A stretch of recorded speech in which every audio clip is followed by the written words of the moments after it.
Petře. Ahoj Marťo.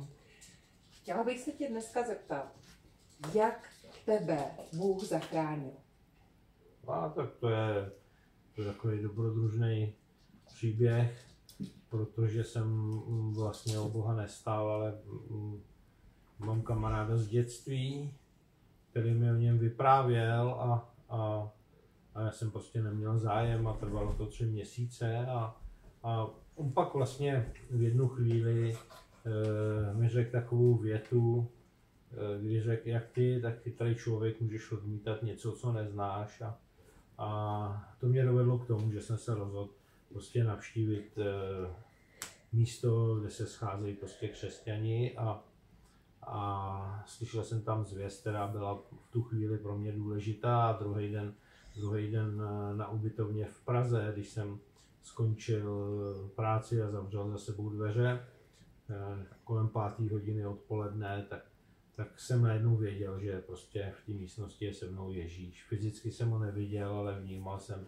že tam prostě je a uvnitř někde sebe jsem slyšel takový hlas, který říkal, jsem tady, abych to dal s tebou do pořádku a jestli nechceš, tak už nikdy nepřijdu a já jsem se v ten moment rozhodl prostě, že uvěřím tomu, co se o něm říká, že zemřel za moje hříchy, byl pohřben a 3. dne vstal z mrtvých a že mi ty hříchy odpouští, když to přijmu, takže jsem mu vydal svůj život jako svýmu Pánu a Spasiteli.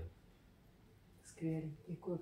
A máš nějaký zážitek nebo nějakou zkušenost s Bohem, ze které prostě pro tebe vnitřně je úplně jasný, že to musel být Bůh, protože když by to nebyl Bůh, tak to by jinak nebylo vůbec možné?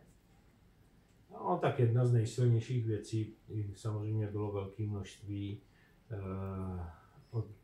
prožitých uzdravení prostě na fyzickém těle a vidět, jak jiní lidi byli uzdravení, tak pro mě osobně nejsilnější bylo setkání prostě s australským prorokem v Plzni, kde mi vlastně řekl, kdo jsem, jak mě Bůh vidí, jaký mám srdce a to vůbec neodpovídalo realitě, kterou jsem v té době žil a jak jsem se choval, jak jsem jednal s lidmi, jak jsem říkal, ten člověk se zbláznil, on mi tady lže, ale 14 dní potom jsem v písmu čet v Bibli, kdo je v Kristu je nový stvoření, staré věci pominuly a hle vše je nový a prostě najednou vyrostla víra v mém srdci, že jsem někdo jiný, že jsem takovej, jako o mě mluvil ten člověk v Plzni a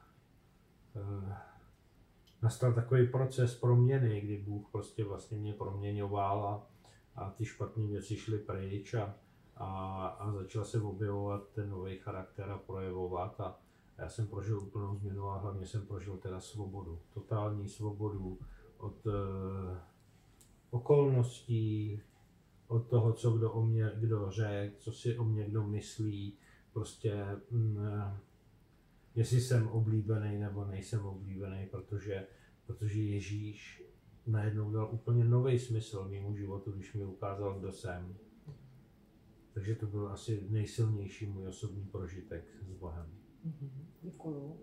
A co bys doporučil těm, kteří se na nás třeba teďka dívají a třeba Pána Ježíše ještě vůbec neznají? No tak nejlepší je začít najít způsob, jak ho poznat. Najít lidi, kteří mi to můžou říct, prostě, jak můžu poznat Pána Ježíše, jak s ním můžu žít. Ale to, co ti chci říct, je, že vlastně to, co jsem prožil já a to, po čem lidi nejvíc toužejí, je skutečná svoboda. A když víš, kým jsi, odkud, kam jdeš a kdo jsi, tak se umíš chovat a žít svobodně v situacích, které prostě normálně lidem ubližujou a činí je nesvobodný. Když víš, kým jsi, bez ohledu na to, co o tobě druhý říkají, a to si myslím, že je velká jako poptávka téhle doby, aby lidi nevěděli, kdo jsou, ale já vím, kdo jsem a odkud a kam jdu a je to díky Bohu.